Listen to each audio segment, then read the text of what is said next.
Chapter 7. The Law of Similarity. Much of the vitality in a friendship lies in the honoring of differences, not simply in the enjoyment of similarities. James L. Fredericks, theologian.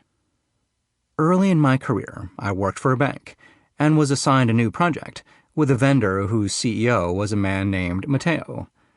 By all outward appearances, Matteo and I were different on every front: gender, age, religion, ethnicity, education, hobbies, career level, family lives.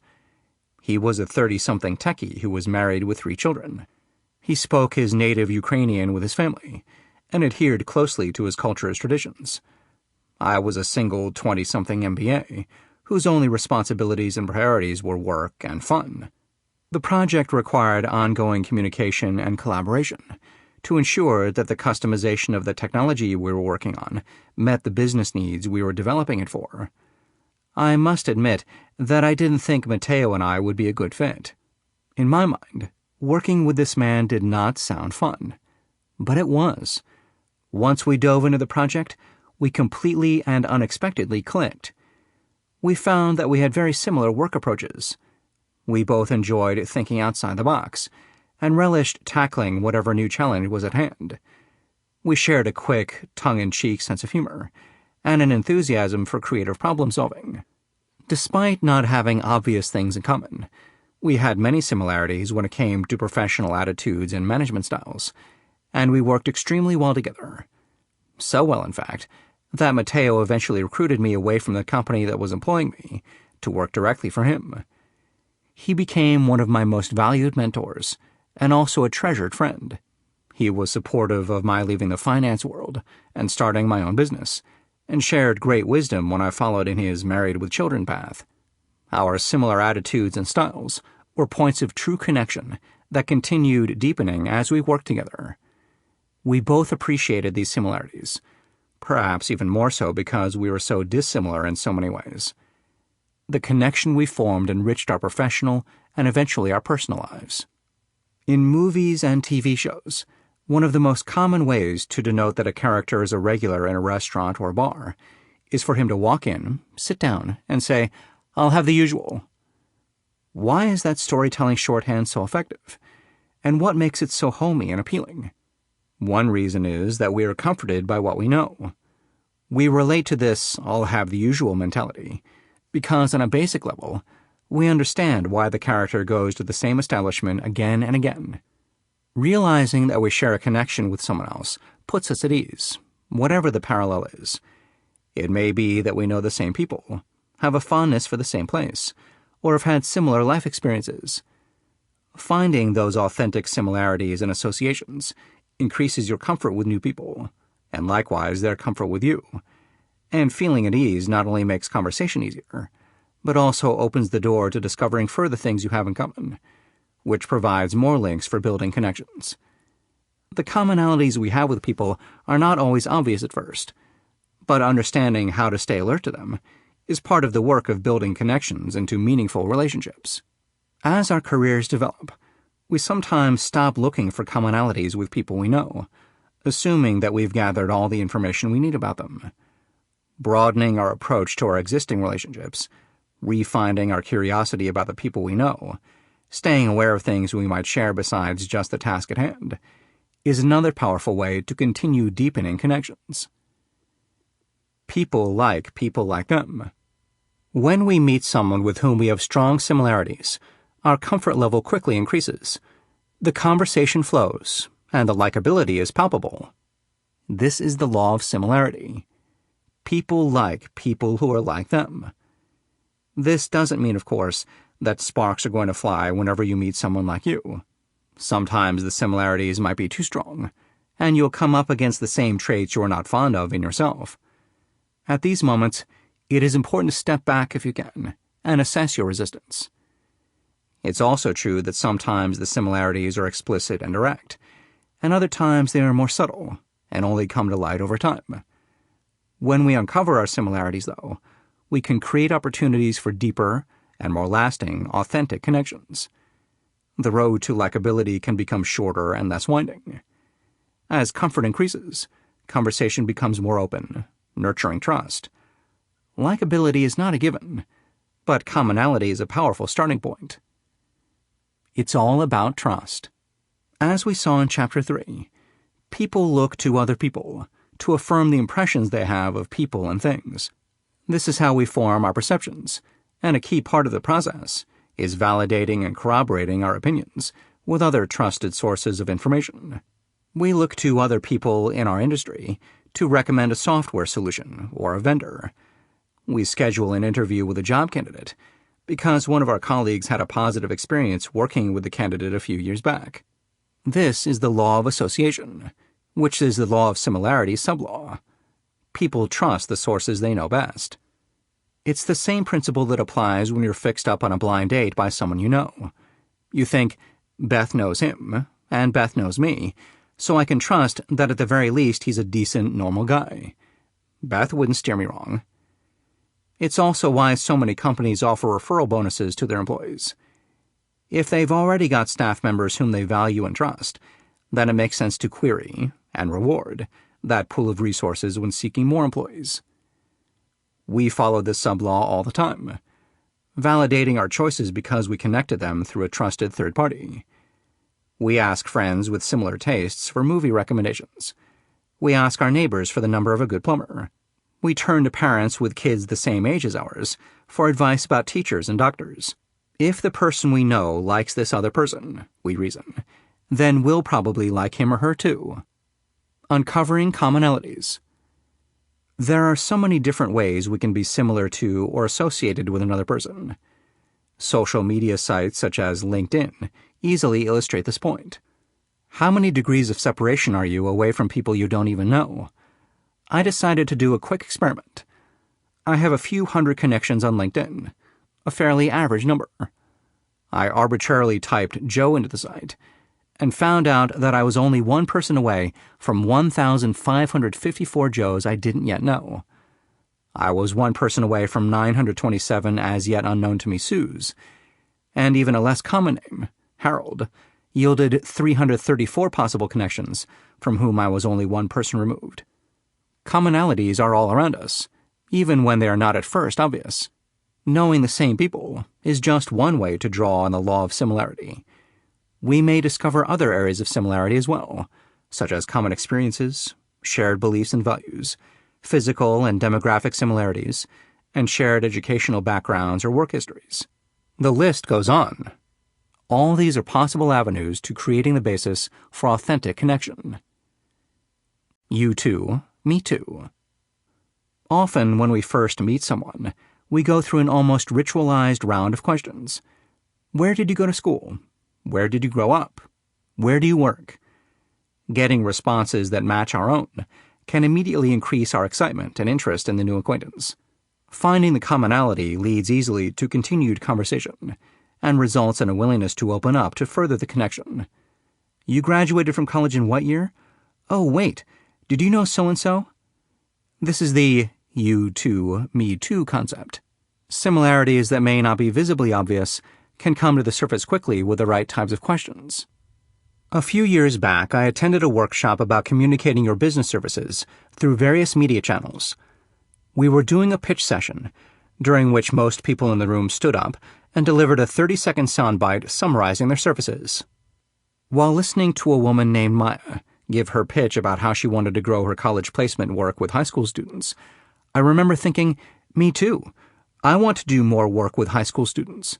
At the end of the session, I sought her out and found that she'd been looking for me as well, because something in my pitch resonated with her. We both acted on the you too, me too moment, and as a result, we are still in touch, offering one another professional feedback and frequently collaborating on service offerings.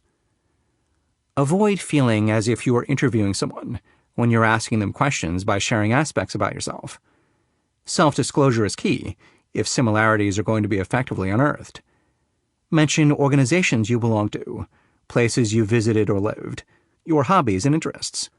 Create opportunities for the other person to discover the commonalities too. By learning about other people's interests and backgrounds and finding common territory, you gain the capacity for creating stronger relationships. The more you know, the more foundation you have to build on. That happened to me too. Discovering parallel life experiences with someone can create an instantaneous connection. These experiences can be as simple as learning how to drive, if there is something relatable about them. Did you learn on a stick shift? Did your dad take you to the empty school parking lot on Sundays and let you practice? Often, though, the more emotional or personal a disclosure, the deeper the bond when it's shared. Not only does a richly textured experience give you a broader set of things to relate to one another about, it also creates trust. You not only get the sense from the other person that you get me, but that you really get me. Significant related experiences are everywhere, but discovering them takes a willingness on your part to share such information about yourself. I was near my home in New Jersey, waiting for a bus into New York City. There was another woman at the bus stop, and we began to chat. We quickly discovered that her daughter and my son were the same age. I asked where her daughter went to school, and within seconds realized that her daughter was in my son's class. "You're Brenda's mother," I blurted out, and we both laughed. At this point, the bus arrived, but we wanted to keep talking, so we made our way to the very back of the bus, the only place we could find 2 seats together. As we settled in, Brenda's mom, Terry, began sharing with me that she had just been laid off and was looking for work. With my background in career counseling, I started asking questions to see how I could help. She revealed that money had been a serious issue for her growing up, and that she never wanted to go back to the penny pinching again. That resonated with me, and she was so open about her background that I felt comfortable sharing too. It turned out that we were both raised in single-parent homes in which money had been tight. By the end of our conversation, we had a play date for the kids recorded in the Blackberries, and a coffee date minus kids, so that we could keep talking about professional opportunities. During our next encounter, I learned that Terry was entering the coaching field. Now, whenever we get together, we brainstorm joint work ventures to pursue and give one another support. Because Terry was willing to reveal profound life experiences, and because I could relate, both my son and I gained new friends. Common cause. From my late teens right up until I had kids in my 30s, I spent almost every weekend volunteering with rescue dogs. I love animals, and was lucky enough to work with an organization that had values and a mission in sync with mine, rehabilitating abandoned and abused dogs so that they could be adopted into loving homes. During those years, if I was dating someone and felt as if I might really like him, I'd ask him to join me and work with the dogs for the day. An afternoon typically entailed walking and playing with the dogs, watching for issues that would inhibit their ability to be house pets, training them on basic commands, managing aggressive behaviors, socializing them with people and other dogs, and, of course, picking up their poop. What was a completely invigorating and fulfilling day for me turned out to be torture for some of my dates, and this was always a deal-breaker for me. There was one guy, though, who had never done this kind of work with animals before, who had never even had a pet, yet was enthralled by the experience. At the end of the afternoon, he told me that after working with the dogs, he felt as if a door had been opened for him. Well, that guy, Mike, is now my husband. Common causes can bring people together in ways that are stronger than many other connections. When we are passionate about a cause, a faith, or a strongly held belief, the experience is emotionally charged and powerful. So when 2 people share those feelings, the connection can be fast and intense. When I saw Mike patiently help a dog overcome a fear of walking in the street, or tirelessly work to ensure the 2 sibling puppies found a home together, I knew that the shared passion would strengthen our connection. Sometimes these shared beliefs are obvious because of the context in which you meet, at a house of worship, or at a political rally, for instance.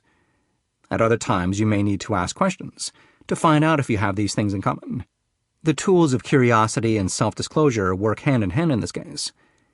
Here are some questions you can ask to determine if there are possible connections to be made through your passions and beliefs. We just moved to the neighborhood. Can you recommend a local temple or church? I want to volunteer locally. Do you have any suggestions?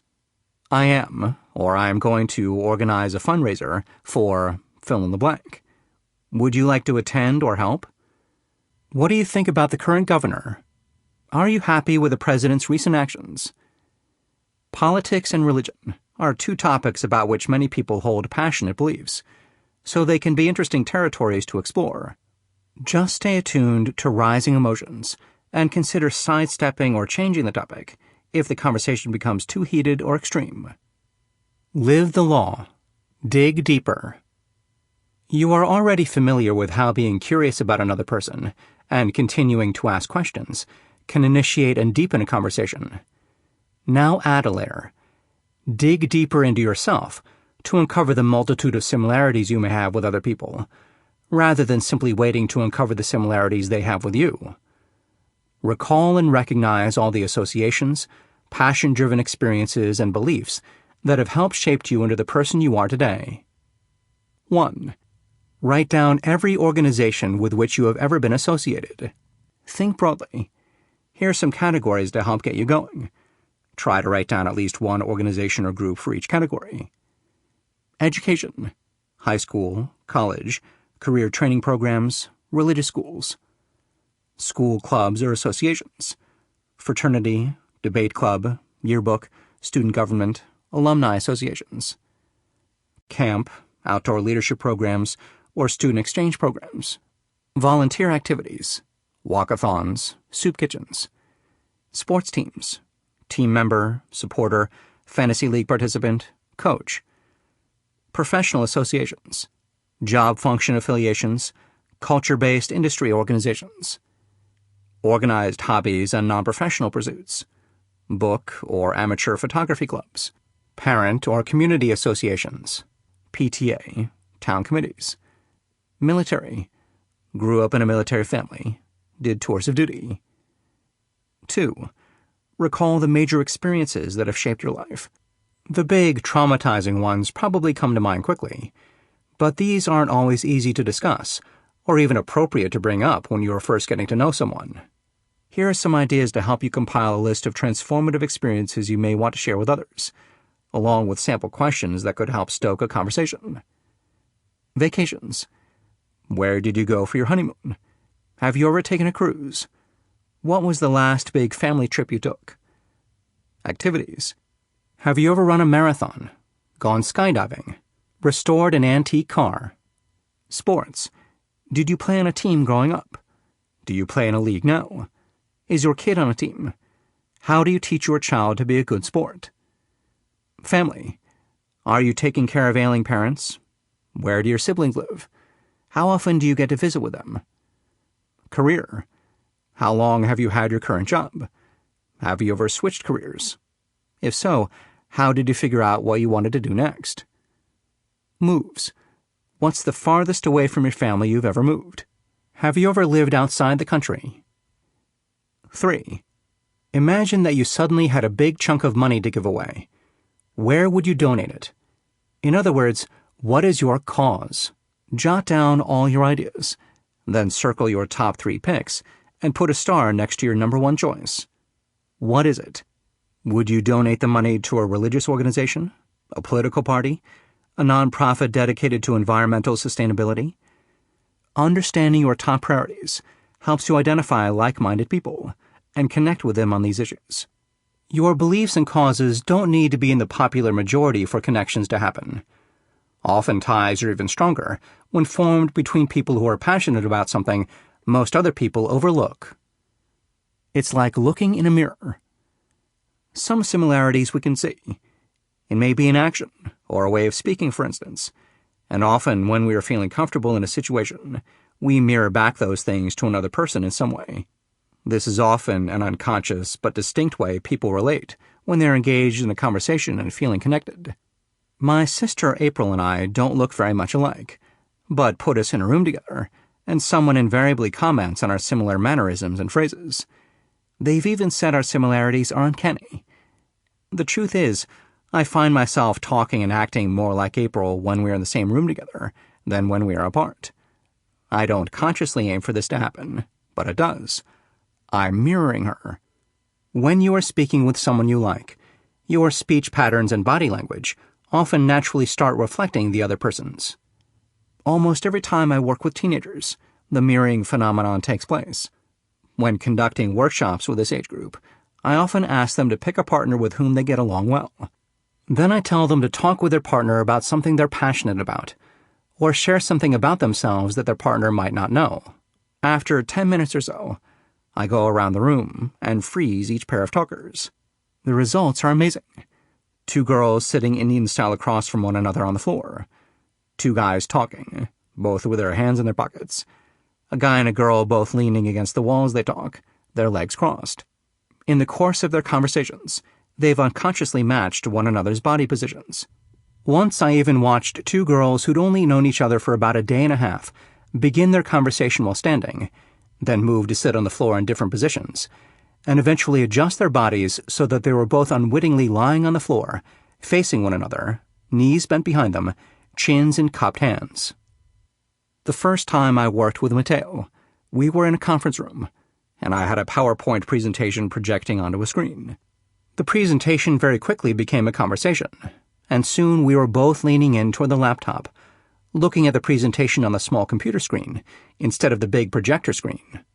We'd unconsciously mirrored one another's seated positions, and referring jointly to the laptop screen echoed the spirit of similarity and collaboration.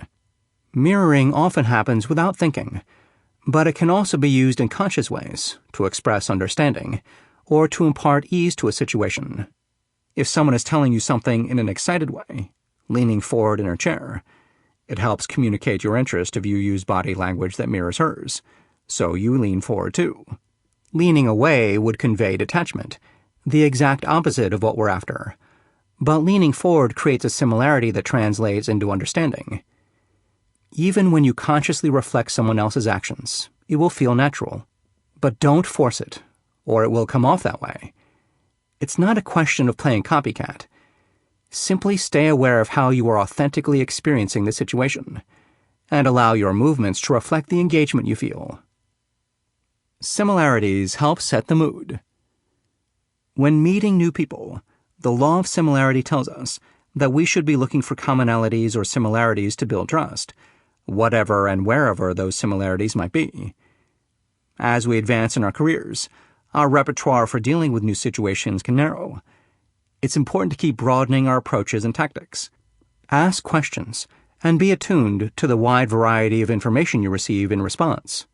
The possible ways you may connect with someone are virtually endless, and by using the laws of curiosity and listening, you can discover what you have in common with someone and where your natural connections occur. Commonalities create the foundations for trust when building new relationships.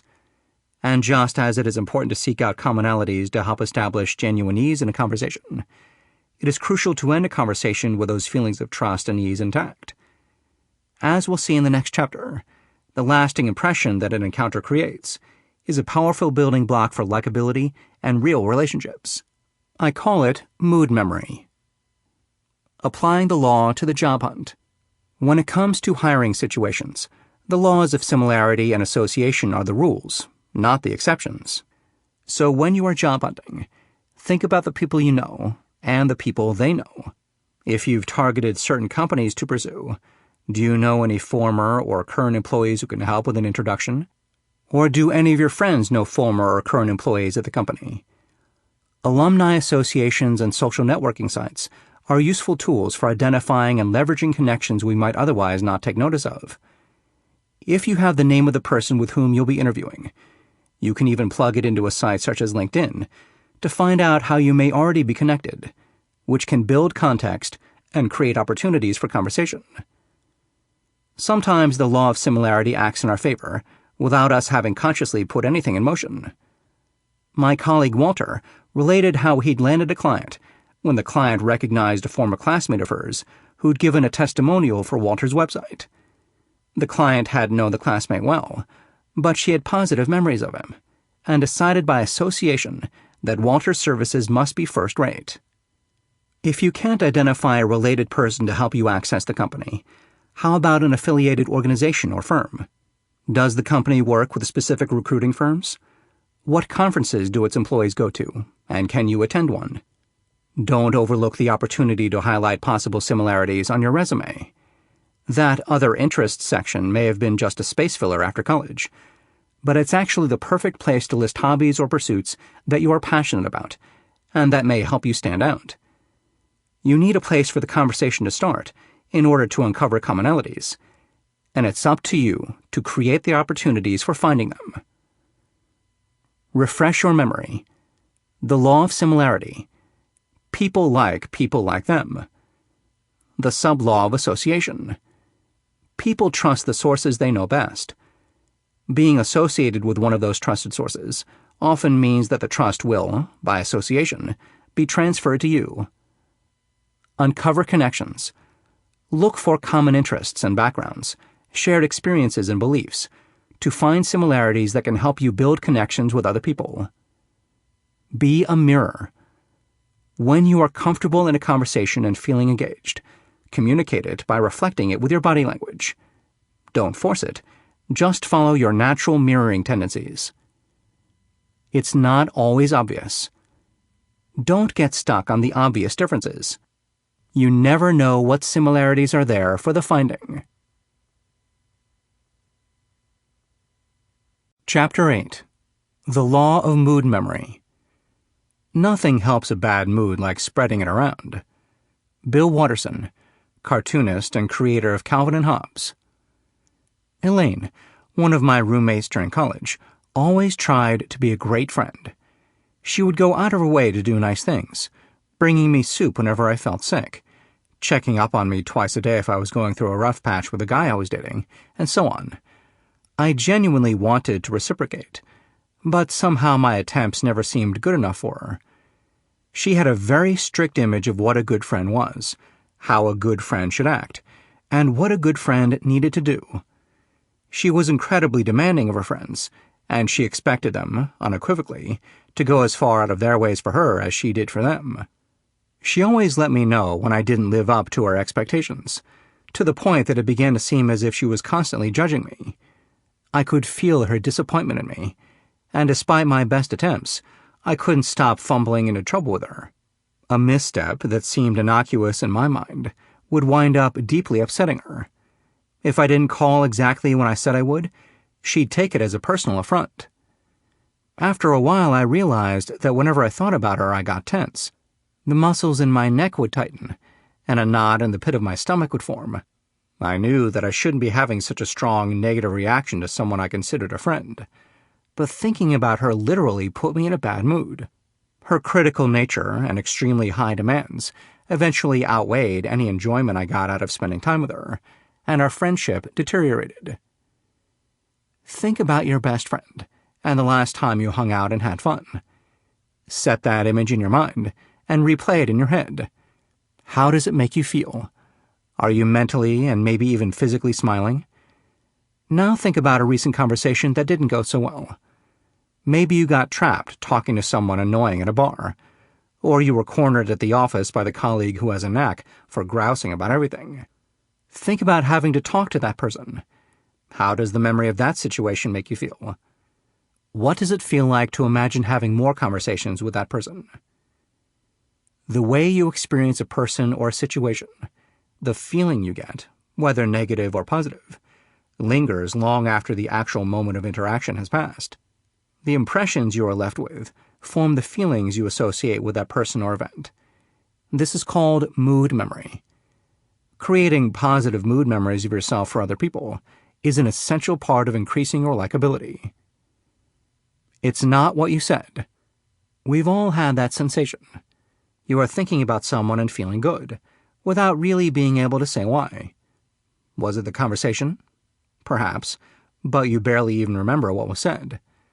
Was it the person's mannerisms or general outlook on things? You're just not sure.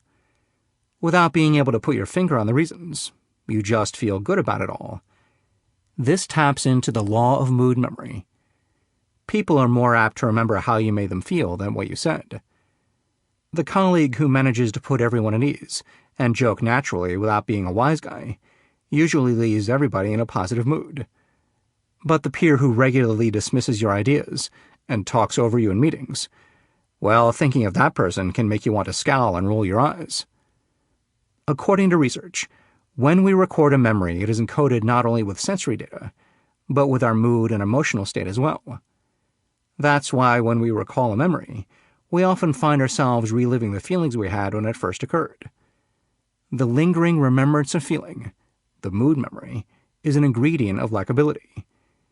If other people have a positive mood memory of you, they are more likely to want to interact with you again.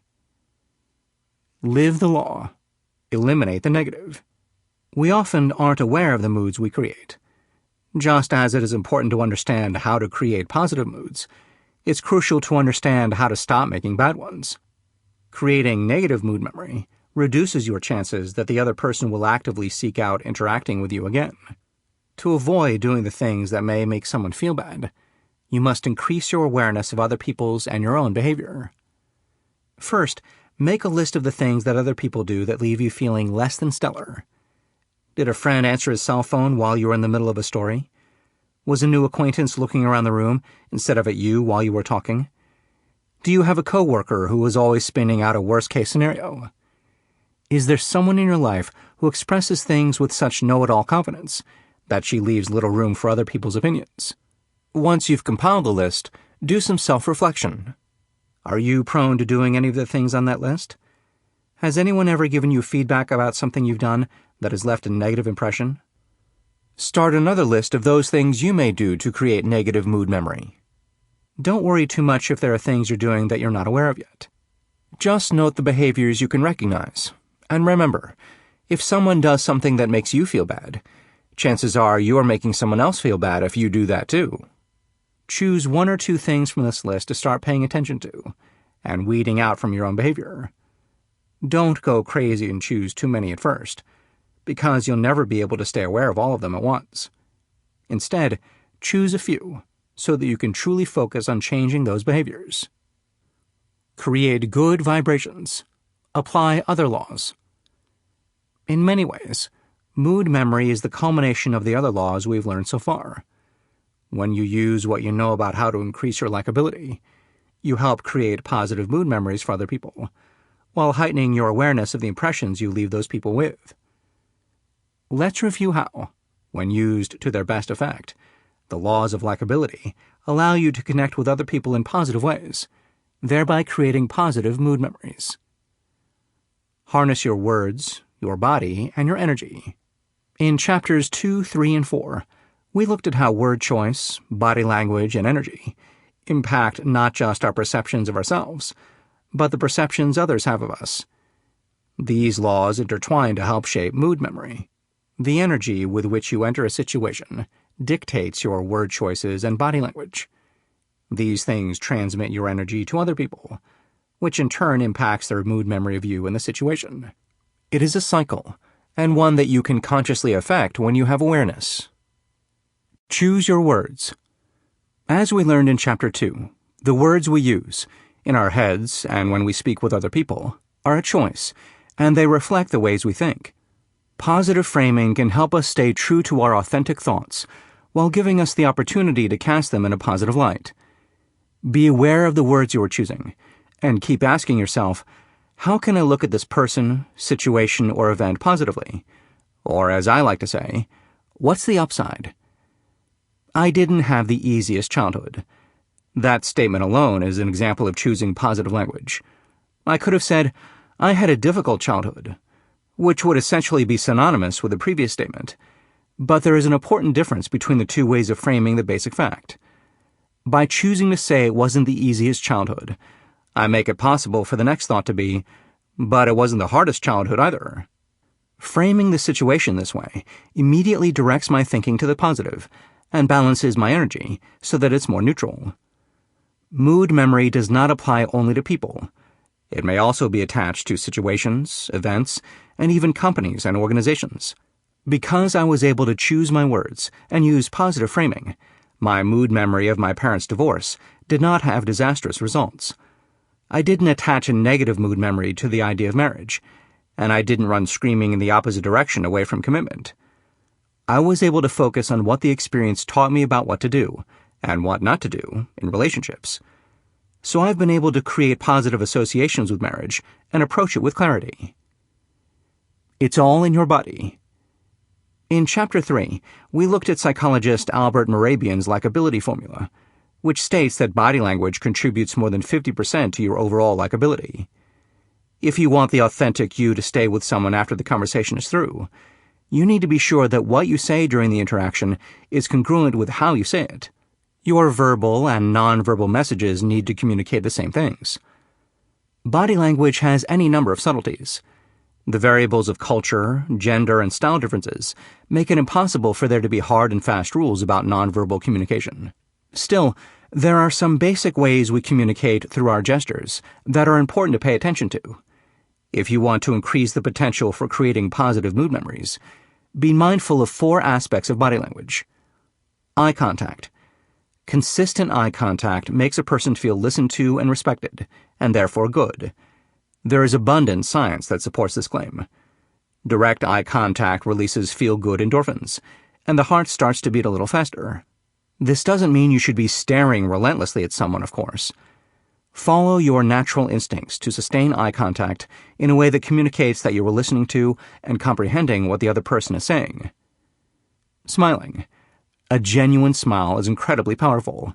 It communicates ease and openness, approachability and trustworthiness. It is perhaps the single most immediate way to express likability. An authentic smile creates strong, positive mood memories. Even if the other person doesn't remember what you've said, he may very well remember your smile. A smile is like an invitation to join a conversation and feel comfortable saying what is on your mind. Granted, some of us are not natural smilers, but I encourage you to practice. Eventually, muscle memory will take over, and you'll find yourself smiling more naturally. And I bet you'll feel happier too. Nodding. The nod is another powerful nonverbal signal, but it can also be a bit of a gender-specific quandary. Numerous researchers, including productivity management expert and author Michelle Lederman, posit that men nod when they agree with something, and women nod to indicate that they are listening.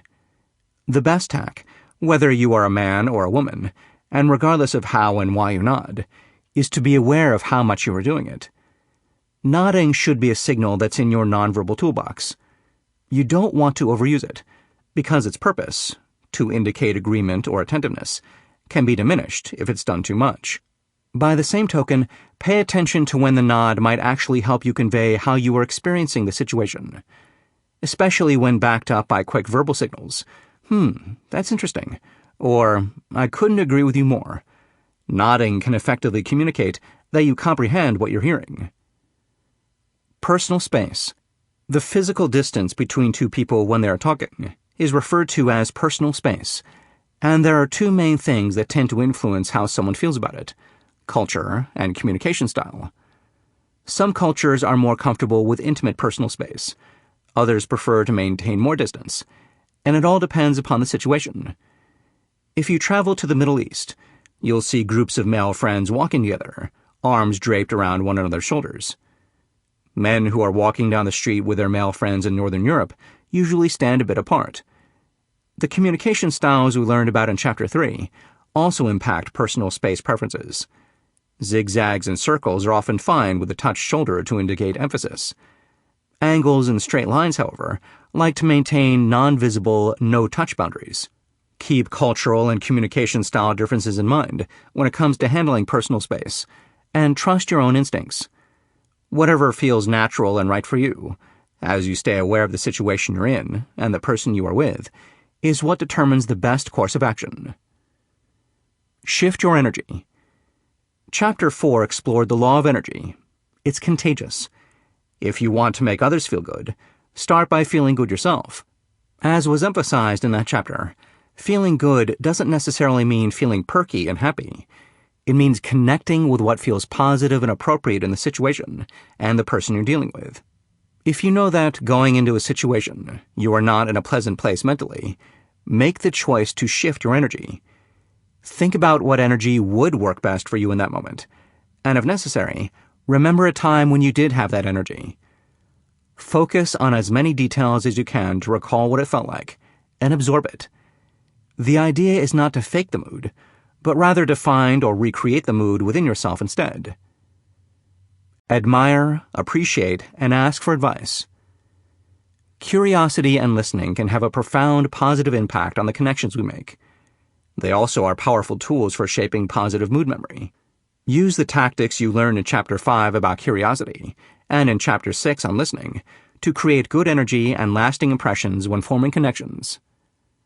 Don't just think it, say it. Chapter 6's Just Say It strategy for managing internal distractions and increasing listening capacity has direct application for creating mood memory. The basic premise is, don't let people misinterpret what's going on in your mind when you can just tell them. In the context of mood memory, the phrase becomes, don't just think it, say it. In my own life, an experience that made me get proactive about my own mood memory awareness was when my colleague Lori had breast cancer. Even though we weren't particularly close, when I saw how she faced her illness with such grace, courage, and humor, I had to say something, even if I embarrassed myself and her. So I finally told her how in awe of her I felt. She was deeply touched, and shared with me that cancer had taken so much from her, but given her so much too, and that my kind words were one of those gifts. Her perspective humbled me. Soon after that, she passed away. I think of her, and I am reminded of how short life can be, and of how we mustn't waste the opportunities we have to say what we want and need to say. In life and death situations, we often remember to put words to what we're thinking. My experience with Lori reminded me that I needed to do the same in less momentous situations as well. It was like waking up from a daze.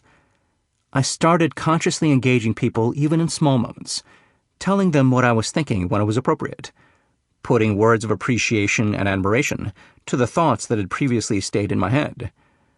I thanked the bus driver who waited for me while I ran to catch the bus, not with the usual perfunctory thanks, but by looking him in the eye and letting him know that I appreciated his kindness and that it mattered to me, saying something more engaging and personable such as, "You made my day and saved me from the wrath of a very punctual boss."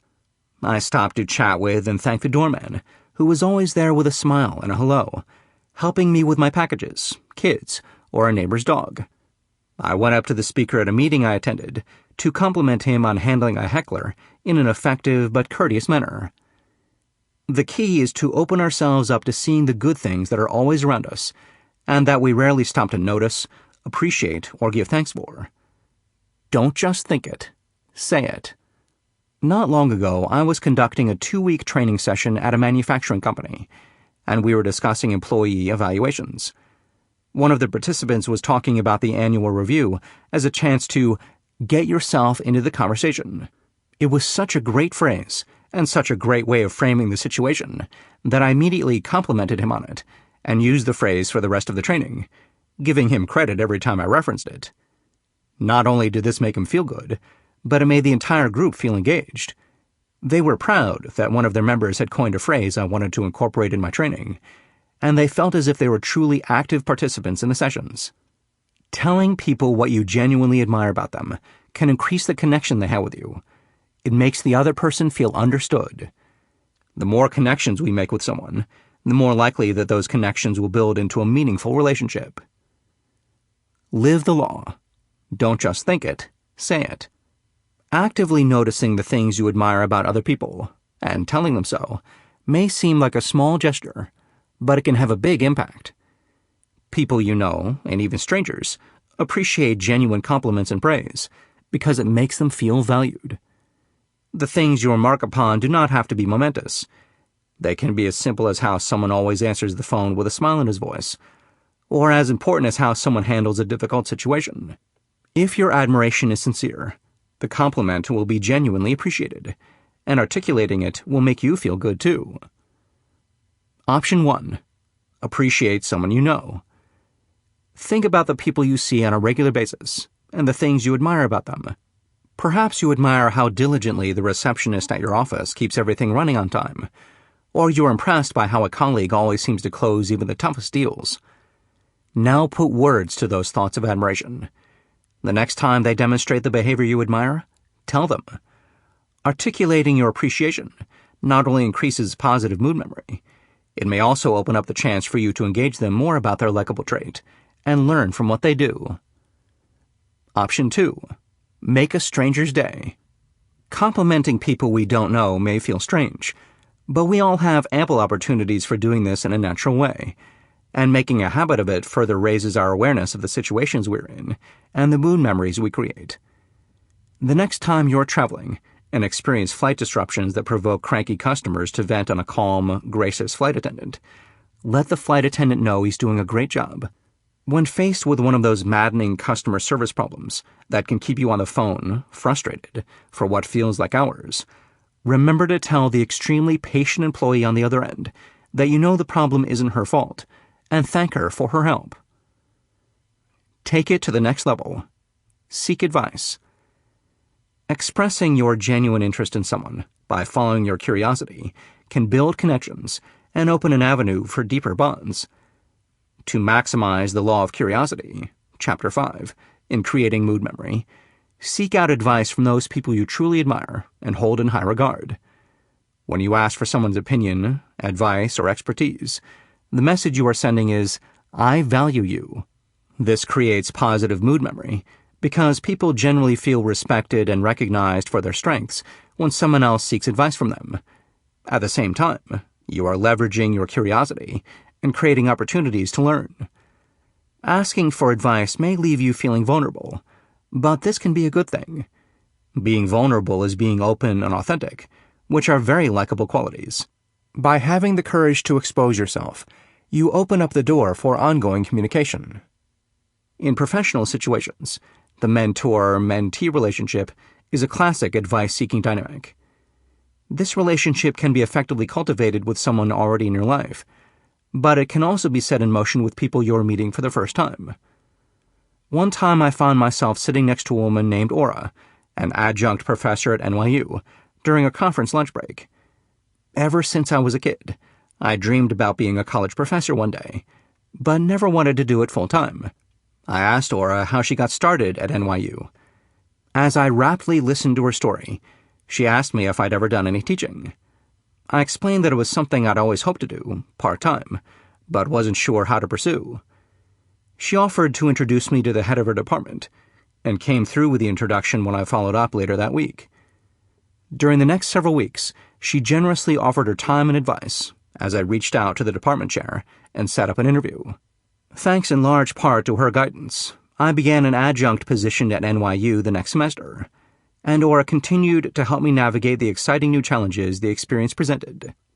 Don't worry that as a mentee, you may feel as if you were taking more than you were giving. You will inevitably get your chance to be in the giving role. We'll take a closer look at the law of giving in Chapter 10. Also, remember that people like to be valued and recognized for their expertise. By seeking advice, you create positive mood memory, which helps sustain the relationship so that it can continue to evolve. Know when it's over. Knowing when to end a conversation is often a challenge. Ending it too quickly can send the signal that you are losing interest, or would rather be talking to someone else, or any number of negative things that will leave the person you're conversing with feeling bad. Dragging it out too long, though, can create the impression that you want to monopolize the other person's time, or are oblivious to the subtle wrap-it-up hints the other person may be giving. You want to leave a conversation with the other person wanting a little bit more of you, and feeling positively energized from having interacted with you.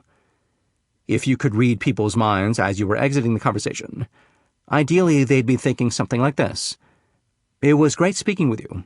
I can't wait for our next chance to talk. It was terrific that you asked me for my advice. It gave me a chance to help, and it made me feel smart. You have an excellent handshake, and your eye contact was confident and engaging the whole time we were talking. I know you were paying attention, and were really interested in what I was saying." When you are not sure if you should end the conversation, try one of the following conversation curtailers. They leave a door open if the person you are speaking with wants to continue the conversation, but also provide an out if the other person feels it's time to wrap things up. The more the merrier. If you spot someone not engaged in conversation, suggest bringing them into yours. Adding a new person to the group can refresh the conversation and allow people the chance to exit gracefully if they want to. "Can I get you a drink?" This comment creates an easy exit if one is wanted. Saying, "I'm going to grab a drink. Can I get you one?" allows for both possibilities, the exit or the continuation. Take your cue from the person's response. "I'm headed this way." This tactic can be particularly useful in a conference or workshop setting. Try saying, "I wanted to go check out the fill in the blank. Would you like to join me?" It shows that you are not just trying to get rid of the other person, and that you'd even welcome the chance to explore more of the event with him. Shall we mingle? This is similar to the previous option, but applicable to almost any social situation. Moving through a crowd with someone also creates opportunities to re-energize a previous conversation or open up new topics of discussion. Before closing a conversation, strive to 1. Make the other person feel good, and 2. Create an opportunity to follow up. We'll look at the follow-up component in the next section of the book. But in terms of ending the conversation with positive mood memory, if you're doing your best and find that it just isn't happening in a given situation, let it go. It's better to exit a less than stellar conversation gracefully, creating neutral mood memory, than to try forcing the issue to such an extent that the other person remembers the interaction negatively. Exiting the situation with a neutral impression leaves the door open to trying to connect again in the future. Most conversations end naturally, with or without the aid of a conversation curtailer. For those instances when it's clear that it's time to bring things to a close, but somehow the moment still feels awkward, use one of these back pocket conversation closers. Pair your words with body language that reinforces the verbal indication that the conversation is concluding, such as putting on your coat or picking up your bag, shifting your body toward the exit, and extending your arm to shake hands. People always understand the need to exit the conversation if you say, "I will make sure to fill in the follow-up item." Do you prefer phone or email? Great. You will hear from me very soon. I am so glad I met you. Thanks for telling me about... Do you know where the restrooms are? Leave them feeling good. In essence, the law of mood memory is about creating a feel-good association so that you leave someone else with a favorable impression of you. There are many ways to increase the probability of good mood memory, but the most important of all is be authentic. The corporate application. Mood memory is fundamental to the success or failure of corporations. How a business is run, how it deals with its customers and treats its employees, has everything to do with how it is perceived, and how people choose to interact with that business based on what they remember from previous experiences. How you feel about your internet provider or local hardware store or any provider of goods or services has been shaped by your experiences with that entity, especially the personnel with whom you've interacted, and the quality of services provided. If you have positive mood memories of those experiences, you are apt to go back and even recommend them to others. If not, there's almost always another retailer or carrier who can offer you similar goods or services. There are stores I seek out because shopping there is consistently a positive experience. I know they will stand by their products, be pleasant on the phone, and make any transactions easy. I love that when I walk into my local restoration hardware store, I know every associate by name, and they all recognize me. But even when I first started shopping there, before I'd even purchased a single item, the staff was welcoming and friendly, and never pushy. Even when the sales associates are busy with other customers, they keep you updated about when someone will be free to assist you. This past holiday season, the lines were long, and I was having a tough time choosing colors for the items I wanted. Chaz, the assistant manager, suggested that once I made my decision on colors, I could go home and then call them to place my order and pay over the phone, which I did. When I went back the next day, he had the items all packaged up for me and ready to go. This is just one example of how the store staff continually go out of their way to provide top-notch service, and so I happily keep shopping there. But in the corporate world, customer loyalty isn't enough. To be truly successful, companies must master employee allegiance. One telltale way they display this, particularly noteworthy as of late, is how they handle layoffs. My friend Edward was working for several years at a company he really liked. He was in a small division, and in hindsight, he admits that he was oblivious to the division's dwindling importance within the company. But he and his team worked well together and were highly effective, and overall his experience of working for the company was extremely positive. Then came the layoffs. HR put dozens of employees, including everyone in Edward's division, into a room and made them wait for hours until, one by one, employees were told they were getting laid off. They got 1 day to evacuate the office with a minimal severance package. When Edward went to tell some of his colleagues in other divisions his news, a company partner followed him suspiciously and asked where he was going, as if he were about to steal trade secrets. Needless to say, the poor way the layoffs were handled completely erased any positive feelings Edward previously had about the company. On the flip side of the coin, my friend Monica, who was in the same industry as Edward, got laid off right around the same time. She got 6 times the severance he did, as well as outplacement services and full use of the office and office equipment during her search for a new job. The company that was letting her go supported her in her search because it understood that a former employee might one day be a future client, and the company wisely didn't want to burn any bridges.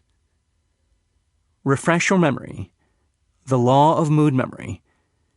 People are more apt to remember how you made them feel than what you said. It's not what you say, it's how you say it. The overall energy you impart often has more of a lasting impression on someone than the specifics of what you said. Harness your words, your body, and your energy.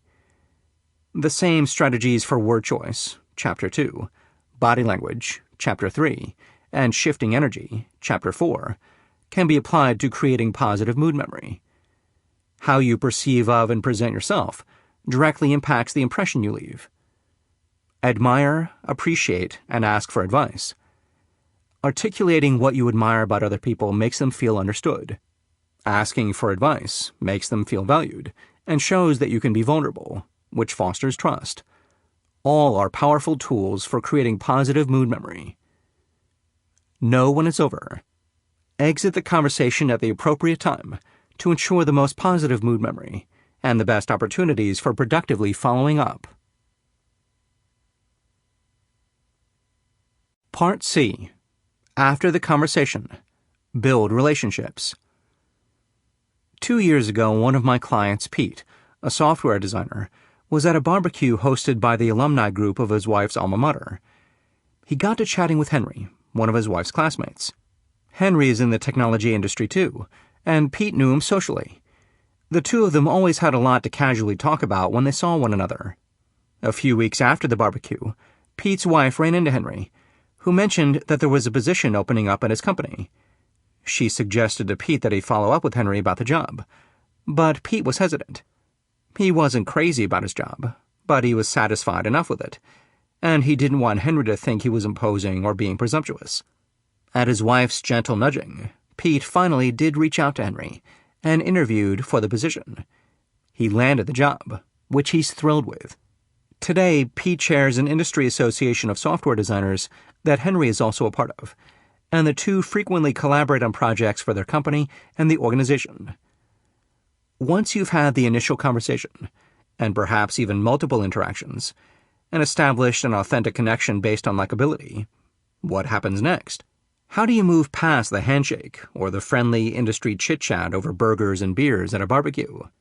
This section is about how to maintain contact so that there continue to be opportunities for our connections to flourish and grow. It can be easy to brush off what happens after the conversation. We may feel as if we don't have a reason to reach out, or have nothing substantive to say to the person in a follow-up message, or we're simply too swamped to take the time to do it. But following up is a key part of building meaningful relationships. In the next 3 chapters, we'll learn effective methods for staying in someone's mind, following up on the conversation, offering value, and inevitably learning how to be patient. Transforming an acquaintance into a relationship takes time. Chapter 9. The Law of Familiarity. In politics, familiarity doesn't breed contempt. It breeds votes. Paul Lazarsfeld, sociologist. The first time I heard about Mark, I was in desperate need of a consultant who could design a corporate training program for a rush project set to launch in less than 2 weeks. I had a new business and was working on a project for only my second client, and I needed help pulling it together, fast. I put out feelers, and all roads led to Mark. After the two of us talked a few times to get acquainted and discuss the project, I hired his firm for the assignment. I also joined his email list and began getting his weekly messages that contained inspiring quotes and ideas for staying motivated. Over the coming months, we had little direct contact. Yet it seemed that whenever I met someone in my new field and we played the name game, Mark's name came up. Everyone seemed to know him. More than a year after our initial introduction, and out of the blue, I received a congratulatory email from Mark. I had been quoted in the New York Times, and he had seen it. I was really excited to receive the email, and appreciated his effort to reach out to me. Months later, after my business started to gather momentum, one of my clients, wanting to expand its coaching platform, asked me to bring even more consultants on board. Mark's name immediately popped into mind, and he was the first person I introduced to the client. Mark and I have continued to stay on one another's radar screens over the years. When we were both writing book proposals, we touched base and compared notes. Every once in a while I receive an email from him, announcing an appearance on NPR or CNN. Although our direct contact is infrequent, Mark is never too far from my mind. He has managed to get his name out there in so many effective ways that it keeps coming up with the kind of frequency that instills familiarity and credibility. Early in my career, I was trying to get a foot in the door at a major bank. I met an employee there named Roberto, who passed along the name and contact information of the training department head, Christy, and said I should use his name when I reached out to her. I did so, but got no response. A friend and former coworker was also working in the bank, and several months earlier had offered to pass along my name if I ever wanted him to. I decided that the time had come to take him up on his offer. He introduced Christy and me, and this time I heard back from her almost immediately. She said, "I have been hearing your name all over the place." Apparently, my name also came up in an HR forum that she was a part of. It wasn't until she'd heard my name from multiple sources that she emailed me back. I believe it was only because my name was mentioned several times that Christy started to build some trust in me. This is a regularly occurring phenomenon. "Oh, I've heard of her before," goes the thinking. "She must be good." The more that people hear from you or about you, the more they will develop feelings of trust in you, and the more their comfort with you will grow. Creating mental and physical familiarity enhances likability, and it's important to develop this quality, whether you are in or out of sight of the other person. People like who and what they know. I was at a conference once and noticed a man whose name tag identified him as being with a company that sounded very familiar to me. I quickly searched the company name on my BlackBerry to jog my memory. Then I went up to the man to introduce myself, mentioning the name of the partner I knew at his firm. The law of similarity on my side. He seemed only lukewarm to my efforts, so after a brief conversation I didn't push it further. I sent him a follow-up email after the event and got a brief reply. About 6 weeks later, we ended up at another conference together, and this time we were introduced by a mutual friend. He was a bit friendlier than he'd been when we first met, and he remembered our earlier encounter, but he still maintained his distance, and didn't reciprocate my effort to deepen the connection. Over the next few months, our paths continued to cross, and each time we ran into one another, he'd be a bit warmer. By the time we ended up speaking on the same panel a year later, he was all smiles. It was the law of familiarity in action. People feel comfortable with who and what they know. The man took a long time to let his relaxed, warm side come through. It's not uncommon for people to warm up to new acquaintances in stages, building that warmth of engagement over time. At first, I was an unknown entity, and even though we had a common friend, he needed more of a connection for there to be trust and comfort between us. People tend to be most comfortable with the people and things they're familiar with. Advertising executives bank on this concept all the time. The more that consumers hear about a brand, the more comfortable they become with it, the more they trust it, and the more validity the brand has. Think about Super Bowl commercials. Why are advertisers willing to pay $1 million to run a spot during the show? The answer is that so many viewers will be watching the Super Bowl, and the commercials generate so much post-show buzz, that even the names of companies with mediocre commercials will be mentioned again and again, increasing familiarity. There is, of course, a fine line between keeping your name in people's minds by building positive associations and barraging them to such an extent that they tune you out. The key is to build familiarity in an authentic way. Authenticity, as we've seen, applies across the board with likability. Reach out in the spirit of connection, not in a narcissistic attempt at blatant self-promotion. Remember me? As always, the laws of likability build on one another.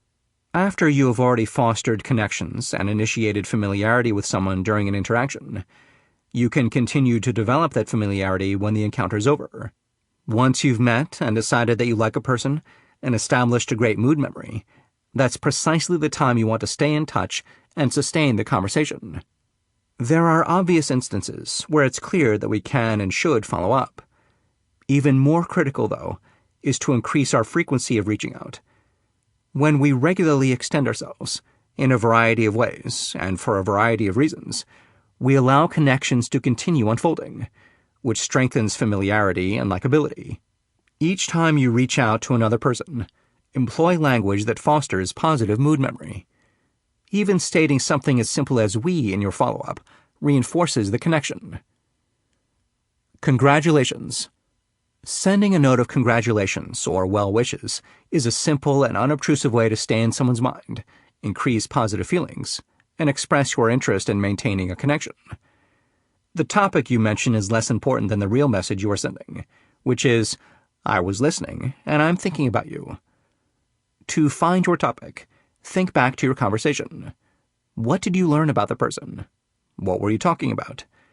Your follow-up needs to show that you were paying attention to what the person was saying, and picked up on significant experiences or milestones that the person was sharing.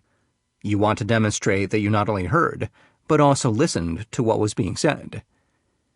Here is just a short list of some of the things I may learn about someone during a conversation, and that could become part of my follow-up communications later.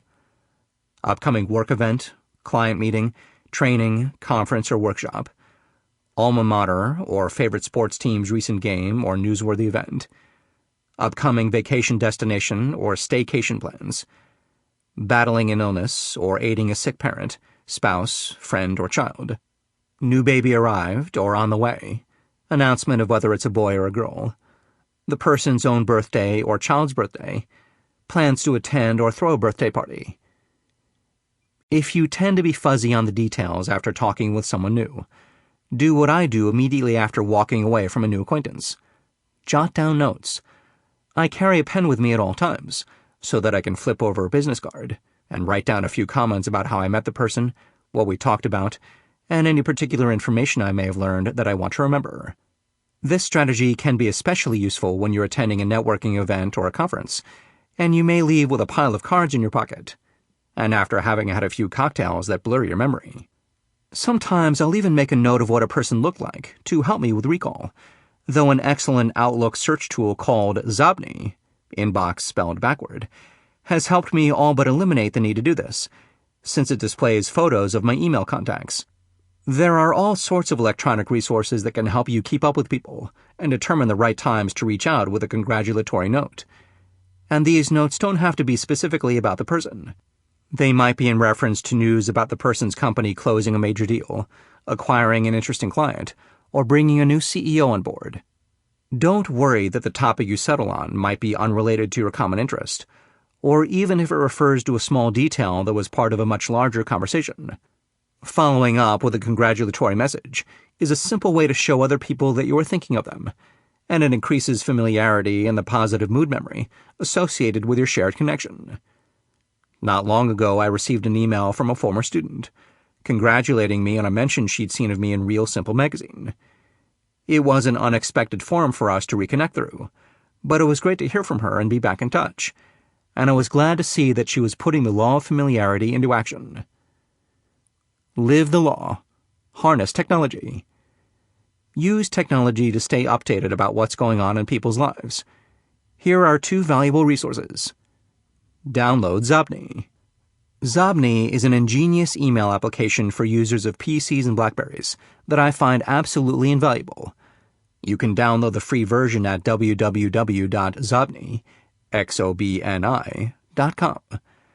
Zobni creates a sidebar in your inbox window that makes searching your inbox and finding information about contacts fast and easy. There are 3 particular Zobni features that I've come to especially value. 1. The visual component. If you receive an email from someone who is also on Facebook, Twitter, or LinkedIn, their profile pictures from those applications will appear in your Xobni sidebar.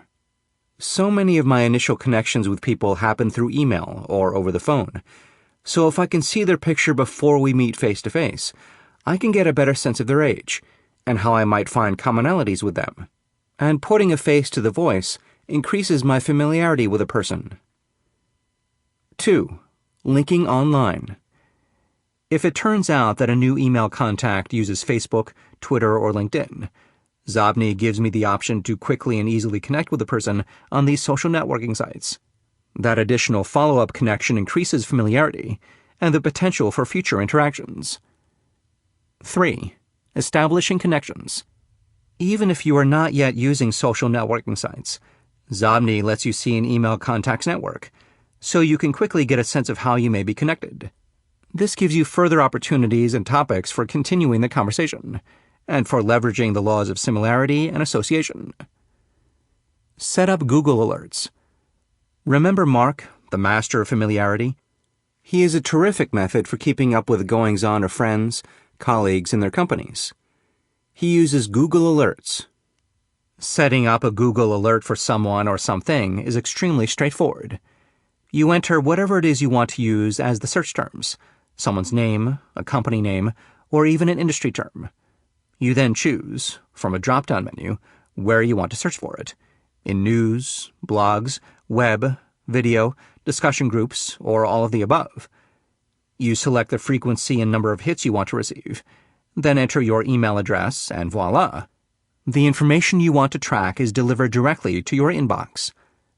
Your challenge: set up at least one Google Alert before finishing this book. Go to www.google.com/alerts to initiate a search.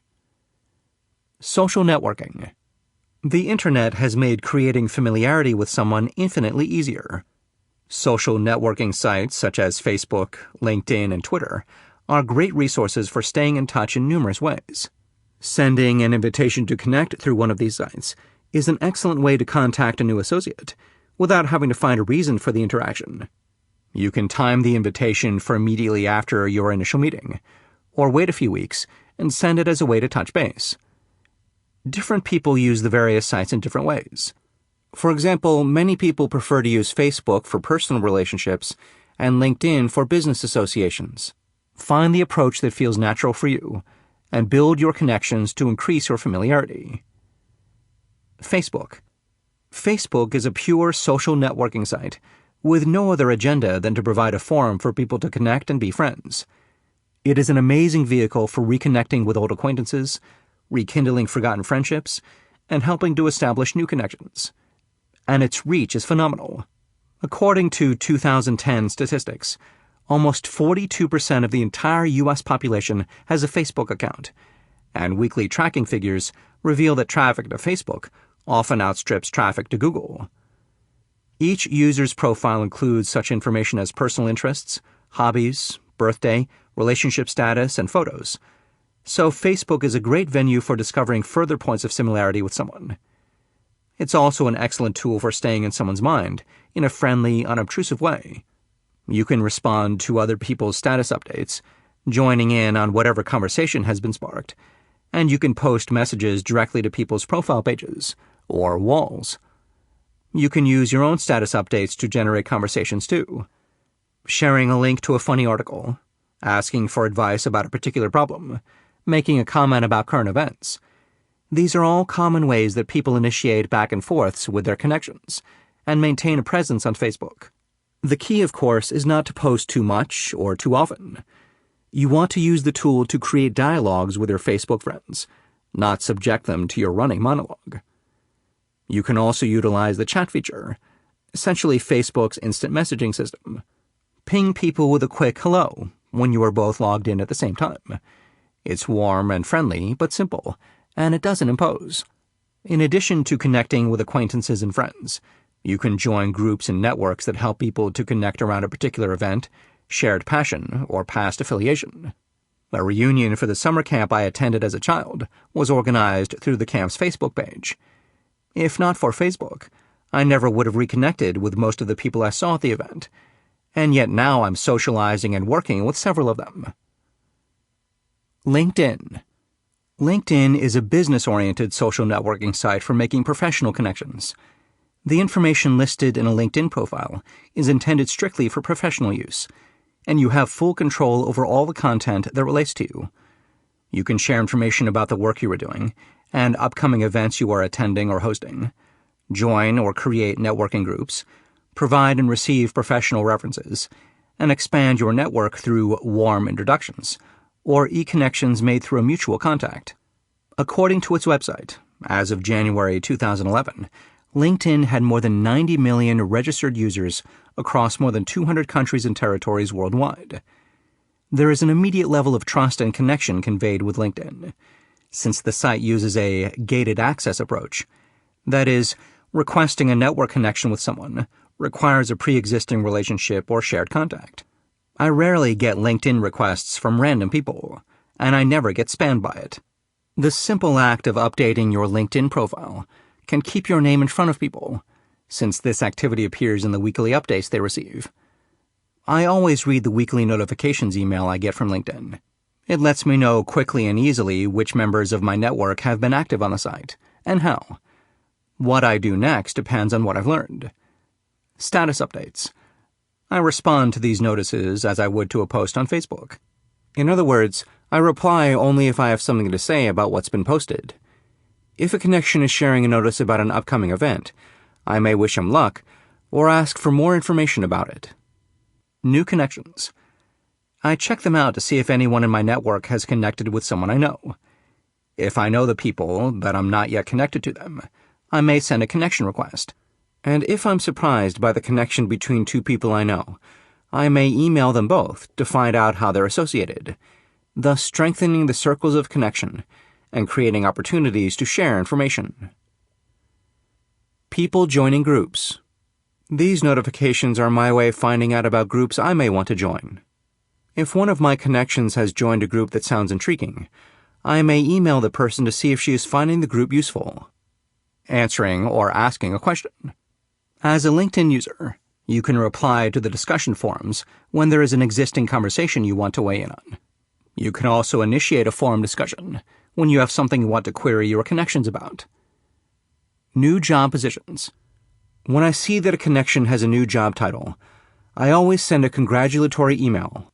It's a way to inquire about the new position and to find out what someone has been up to.